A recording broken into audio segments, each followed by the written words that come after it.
Namhlanje ngizwa ngathi ngingangena ngevesi ngoba phela ngomthandazi ngiyathandaza phela kufuna ngibe ngene ngeve ngithi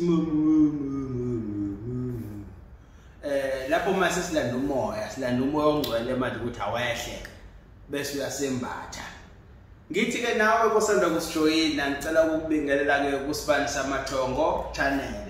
Namhlanje ngifisa sike sikhulume ngento ethinta wonke umuntu onyakazisa umsamu nosebenzisa idlozi aphinda ashise nempepho. Namhlanje ngifisa sikhulume ngamanzi amnyama. Sikhulume ngokuphehla kwamanzi amnyama.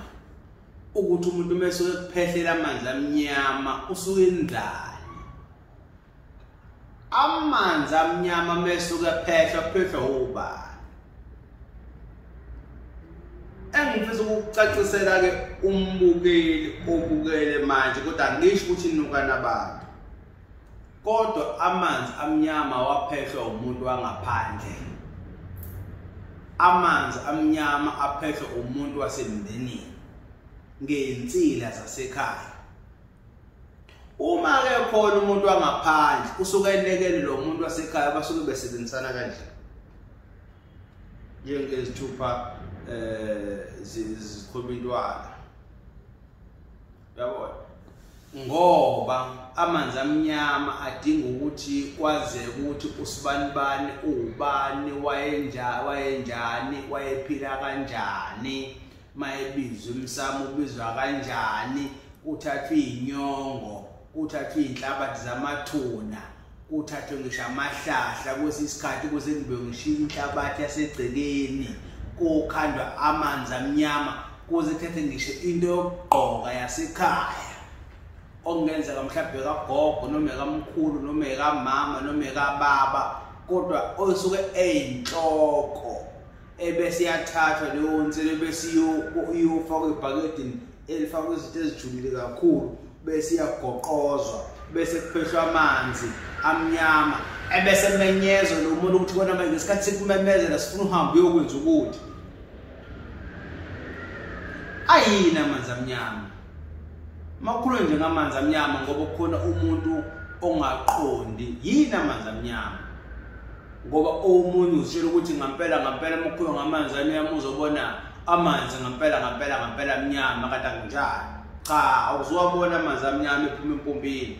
Kodwa masikhuluma ngamanzi amnyama sikhuluma ngokuphambanisela emsamo ngokusetshenzwa kwezinsila zasekhaya bese ziyathathwa zofakwa ngabe sebhakedini elinemkhonto nentelezi lemithethize noma zofakwa okhambeni ebese kuyagofuzwa la bese kuyaphehlwa lamanzi asuke ingcolile emnyameni insila zasekhaya bese kuyaphehlwa bese kumenyezwa amagama enu nesibongo senu ukuthi la ekhaya kungalungi lutho akungaphumeleli umuntu. Amanzi amnyama futhi ayenziwa aqondane nawe bangabe ubonakala ukuthi ekhaya ungcono wena impilo yakhe iyaphezulu kunabanye abakhona bese akhanda amanzi amnyama bese yaphehla kodwa kusetshenziswa umsamo wakini aphehlelwe wena abe ngawe izinto zakho zingalungi uthola ukuthi manje kunomuntu oyusomabhizinisi enemali into zakho zihamba kahle namhlanje akanalutho. Uthola ukuthi kunomuntu owayesebenza into zakhe zimambela kahle namhlanje akanalutho usole ngisho u2 rand okugcwaliselwa athenga i-airtime ngisho imali yesinkwa kufe imoto yonke into ipaka egcekeni kwamali ingakusavuma. Uyabona ke mase uphehlele kahle amanzi amnyama bona bo ngiyachicha mina. Kodwa mase usuphehlele kahle amanzi amnyama ngisho isikhumba sakho siyoma ngisho i-aquas ayikusizi ngisho uvaseline i-brucid original le oyigcoba uthi uyigcoba nje bese ngeke kukhona nathi yakumunca isikhumbeni uvela wome. Ngoba manje usetshenzisele manje into eyinsila yakho futhi nedlozi lakho ususelihlehliswe kuwena usuke usufana negobo lona nje lingenalutho. Amanzi amnyama ke lawo aphehla kanjani ngoba khona umuntu ozobuza ukuthi aphehla kanjani amanzi amnyama. Cha, amahlahla inyongo inhlabathi yasegcekeni, inhlabathi yethuna, impepho. Lokho mangabe umuntu ekutholile wasekuthatha wasekuhambisa kokugobela abathize noma kubantu abathize abakwazi ukwenza oyilunga lomndeni, usewaphehlile amanzi amnyama. And amanzi amnyama aqala ukuphehlwa ilunga lomndeni. Uyakwazi ukubona nje izimpawu zokuthi uyaphehlela amanzi amnyama ngamaphupho. Phupha amanzi angcolile,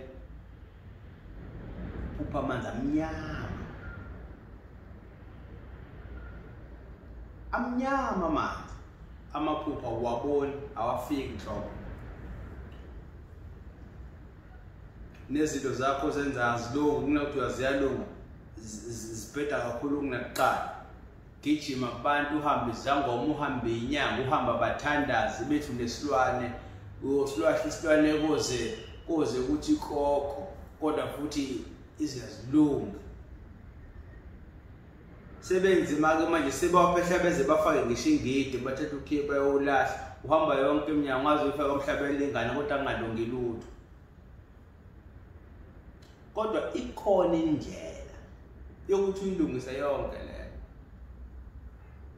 Ngoba umuntu mesuke ephehla amanzi amnyama ukhipha idlozi kuqala ekhaya.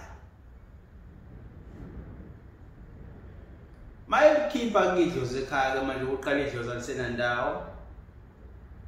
Usezolithatha yena idlozi lakho ayolisebenzisa ebumnyameni bese elokulihlabela inkukhu, alipha ukudla. Uthola ukuthi ithongo lakho ligqilazekile, kodwa manje ngoba esimeni sokuthi liyadla bese ligqilaze kanje. Ngoba abantu abadala nomsamo wakho mangabe ungasawunaki, kulula ukuthi abantu abadala bekuphambanise nomsamo.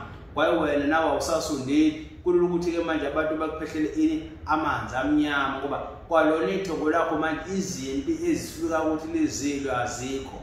Ngelinye ilanga ngikhuluma ngokubaleka komkholo ukuthi ke mawusuke uphehlela amanzi amnyama kubaleke kangakanani ukuthi ube nomkhonto ekhaya, ube nehawu, ube neshoba. Lezo zinto zinikeza bani? Ngoba izinto lezi ezifunakalayo ekhaya ukuthi zibe khona. Isidwabe ekhaya sibalekile ukuthi sibe khona, makukhona umama ocacile asibhili.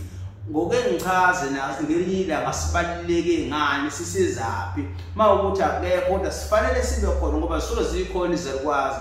Ngelinye ilanga ngoke ngichaze ukuthi naso sisiza kuphi masuke sikhona. Izinto lezi zisuke zifuneka ekhaya ukuthi zibe khona ngoba ziyasiza. Ezimene zifana nazo lezi zokuphehlela amanzi, ngoba kukhona indlela ozisebenzisa ngayo lezi zinto lezi, ukhulume ngazo empepheni. Idlozi umuntu mesuke elithathile uyalanda idlozi entabeni, uyalanda idlozi emanzini, uyalanda idlozi emfuleni, uyalanda idlozi endaweni eziningi ngoba ithongo lakho mawusukhuluma nosuza kulona liyasondela likuze uthini, bese benza lento efuna abantu abadala. Ubathatha ubafaka ekhaya, ubageza, ubahlambulule lokungcola abasuke sebengcolisile. Indlela ke manje leyo yokuthi uyabalungisa. So uqala phansi isilite esisha somsamo wakho, so uyabageza, so uyabangenisa, so ubapha isithe, so uyabaqupha. Ithongo liyacushwa. Uyakwazi ukucupha ithongo lakho ukuthi makukhona umuntu ogangali imbula uyalicupha. Ithongo liyacushwa. Bese lenza lento efuna ngoba phela thina konke sinakho sikunikeza ibona. Kodwa kwesinye isikhathi abantu abadala bakudinga ukuthi wena uxhumane nabo, usondele kakhulu kubona ukuze nabo izinto zikamoya bezokwazi ukubekulwela kuzona. Fanele usukume taka baba mtaka ma, usukuma sizwe sikaphunga noMageba nilwe likhaya. Nilungise ukuphehlwa kwamanzi amnyama ngoba leli gcina isitela ngisho inhlambuluko eziningi ekhaya. Nomuzi ugcina uzubelula. Kwesinye isikhathi umuzi uwe ufe abantu bekhona ekhaya kungakheki, badlala amanzi amnyama abaphehlela amanzi. Uthola ukuthi ekhaya khona abantu abakhona baphila kodwa kusebenza noyedwa. Kwaphehla amanzi amnyama. Iy'ngane eziningi akusebenzi umuntu. Kwaphehla amanzi amnyama. kubalulekile ukuthi usukume mangabe umuntu ithongo mawuhleli liyakubuka kodwa manje kubona ukuthi uyayifuna into uyasukuma uyayenza liyakulekelela kulento sukuyenza ukuthi ke manje lento yenza manje iphakama kakhulu kunakuqala ngoba nalo la elisuke likhona lisuke lingahleli kahle lisuke livalelekile namhlanje nakele ngifuna usukume uqwashe ubheke impilo yakho ihamba kanjani iziphi izinto ezilimaza impilo ngoba lento ilimaza izilimaza ngisho umuntu nesiphiwo sabantu abadala kwayena uqobo uthola ukuthi usebenza umsebenzi wethu kodwa awuphakami yini intela lokho abantu abamembethe abamemnikeza umsebenzi bayathwetshulwa phela ekhaya abantu mangabe beletha amanzi amnyama bashaya abantu ukuyibona banamandla kakhulu egcekeni bathatha ukhokho wakho ngeke umuntu angaphandle amthatha ukhokho wakho kamanzi uthatha umuntu wasekhaya uthathwe umkhulu wakho letha ngokwena lelikwembethe bese bekushaya ngayo sekufuna ke manje usukume ulungisa into zakho umntwana wethu ongenagobela umntwana wamanzi